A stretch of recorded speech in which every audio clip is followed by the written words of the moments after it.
সালামু আলাইকুম প্রিয় মেডিকেল ভর্তি যোদ্ধারা। অলরেডি তোমরা বিভিন্ন কোচিংয়ে বা বিভিন্ন প্রতিষ্ঠানে পেপার ফাইনাল শেষ করছো, কোথাও কোথাও সাবজেক্ট ফাইনাল চলতেছে এবং কোথাও কোথাও অলরেডি মডেল টেস্ট শুরু হয়ে গেছে। তো তুমি শুধু না, তোমার মতো প্রায় ম্যাক্সিমাম মেডিকেল ভর্তি যোদ্ধার একই সমস্যা, সেটা হচ্ছে যে ভাইয়া পেপার ফাইনালের সময় একটা পেপার যখন করছিলাম তখন দেখা গেছে যে আমি অলমোস্ট 70+ মার্ক পেয়ে গেছি।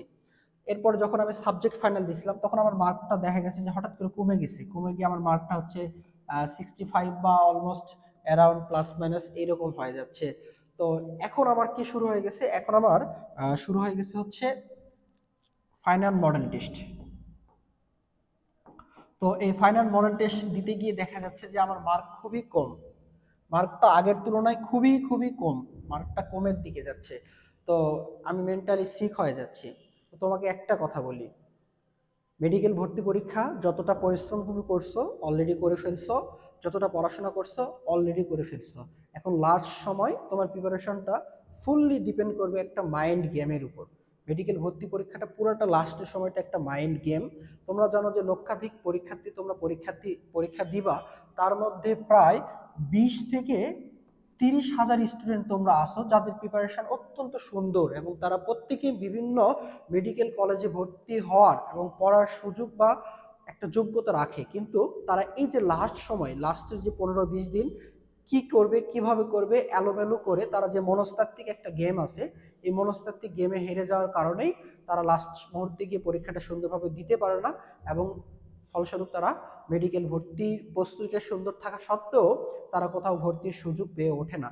তো আমি জাস্ট এই সময় তোমাকে মেন্টালি কিভাবে স্ট্রং থেকে এই মডেল টেস্ট যে শুরু হয়েছে এই মডেল টেস্ট পিরিয়ডটা তুমি চালাইতে পারো এবং তোমার যে প্রস্তুতি ছিল এটাকে আরো কয়েক গুণ বেগবান করতে পারো, তারই একটা রোড ম্যাপ দেওয়ার ট্রাই করবো আর কি। তো চলো দেখে নেই আমরা এই লাস্ট সময়ে এসে আমার যখন মডেল টেস্ট শুরু হয়েছে এই মডেল টেস্ট সময়ে আমি পড়াশোনাটা কিভাবে আগায় নিব।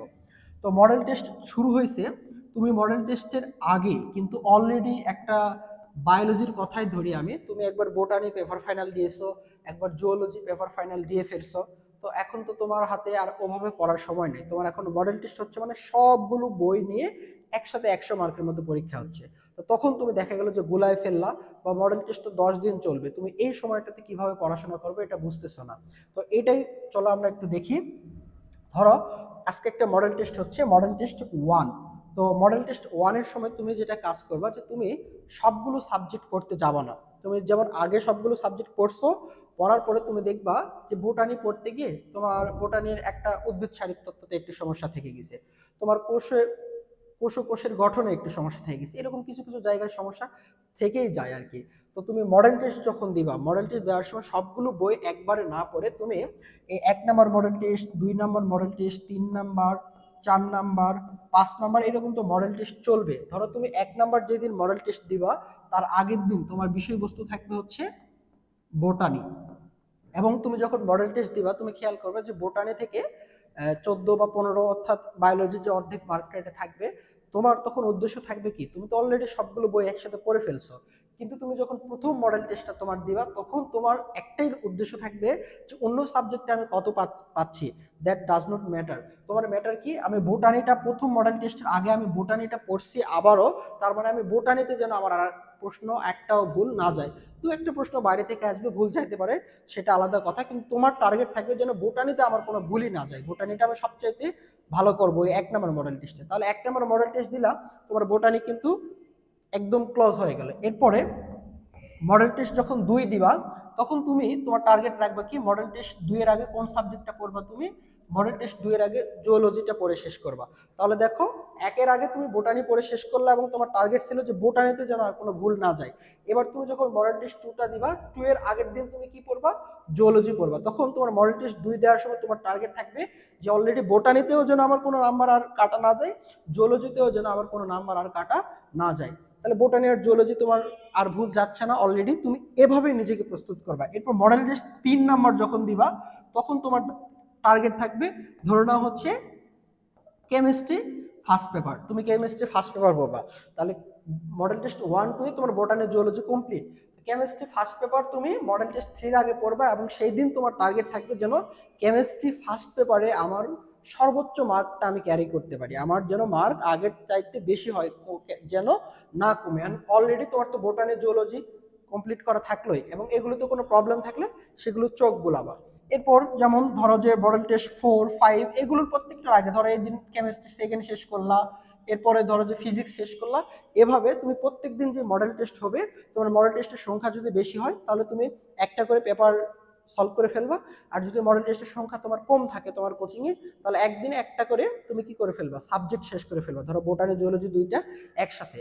এবং তোমার প্রত্যেক মডেল টেস্টের আগে তুমি পুরা বই একসাথে মাথার মধ্যে নিবা না, কিছুতেই না। তোমার টার্গেট থাকবে প্রথম মডেল টেস্টের আগে ধরো যে আমি বায়োলজিতে আমার কোনো মার্ক যেন বাদ না যায়, বায়োলজিটা সুন্দর করে শেষ করব। সেকেন্ড মডেল টেস্ট আমি কেমিস্ট্রি শেষ করব, থার্ড মডেল টেস্ট আমি ফিজিক্স শেষ করব, ফোর্থ মডেল টেস্ট আমি ইংলিশটা শেষ করি, ফিফথ মডেল টেস্ট আমার জিকে সলভ করি। দেখো 5টা তুমি মডেল টেস্ট দিবা, তুমি তো অলরেডি আগে সাবজেক্ট ফাইনাল পেপার ফাইনাল দিছই, এই 5টা মডেল টেস্ট দিবা, আবার তুমি একবার রিভিশন করে ফেললা 5 দিনের মধ্যে, তোমার পুরো বই একবার উল্টানো শেষ হয়ে গেল। এবং তুমি তখন নিজেকে বুঝতে পারবে এই যে 100 মার্কের পরীক্ষা দিচ্ছি আমি ডে বাই ডে নিজেকে উন্নত করছি। তাহলে এই যে 5টা দেওয়ার পরও তোমার কাছে তুমি নিজে ফিল করতে পারবা যে তোমার physics, chemistry, biology, GK, English এই যে 4টা সাবজেক্ট, তুমি তখন ফিল করতে পারবা যে 4টার মধ্যে তোমার অলরেডি তুমি 2টাতে খুব স্ট্রং হয়ে গেছো, এবং তোমার এরকম 2টা বা একটা থাকবে যেটা তুমি একটু উইক, একটু বুঝতেছো না।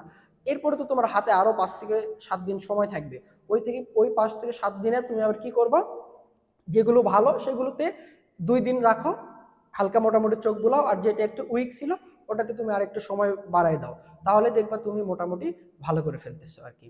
তো এরপরেও তোমাদের কনফিডেন্স বাড়ানোর জন্য কিভাবে সাবজেক্ট ওয়াইজ ম্যাপিং করা যায় আমরা নেক্সট ভিডিওতে এটা দেখার ট্রাই করবো। আপাতত তোমাদের মডেল টেস্ট শুরু হচ্ছে, তোমরা আশা করি এই যে টেকনিকটা বা এই যে পথটা বা এই হচ্ছে নিয়মটা যদি তোমরা অনুসরণ করতে পারো, তাহলে আশা করতেছি তোমাদের রেজাল্ট ডে বাই ডে প্রথম মডেল টেস্ট থেকে দ্বিতীয় মডেল টেস্টের মার্ক বাড়বে, দ্বিতীয় থেকে তৃতীয় মার্ক বাড়বে। এবং তুমি আরেকটা কথা মনে রাখবা যে কোচিং এর পরীক্ষায় কখনো তোমার বন্ধুর সাথে তোমার নিজের মার্ককে কম্পেয়ার করতে যাবা না। অলওয়েজ তোমার মার্ক আজকে ছিল 65, পরের দিন তুমি 65 থেকে বেশি করার চেষ্টা করবা, তারপরের দিন তার চাইতে বেশি করবা, তোমার বন্ধুর সাথে মিলাতে যাবা না। তুমি মনে রাখবা তোমার চান্স পাওয়ার জন্য তোমার মার্ক দরকার হচ্ছে অ্যারাউন্ড 70 হইলে চান্স পাচ্ছ, তোমার বন্ধু 100 পাক কোনো সমস্যা নেই, কিন্তু তোমার মার্কটা আস্তে আস্তে আস্তে আস্তে কি করতে হবে, গ্র্যাজুয়ালি ইমপ্রুভ করতে হবে। আশা করি তোমরা সবাই ভালো করবা, এবং এবার মেডিকেল ভর্তি পরীক্ষায় সবার অনেক সুন্দর রেজাল্ট হোক এই আশাবাদ ব্যক্ত রেখে আজকে এখানে শেষ করতেছি। সালামু আলাইকুম।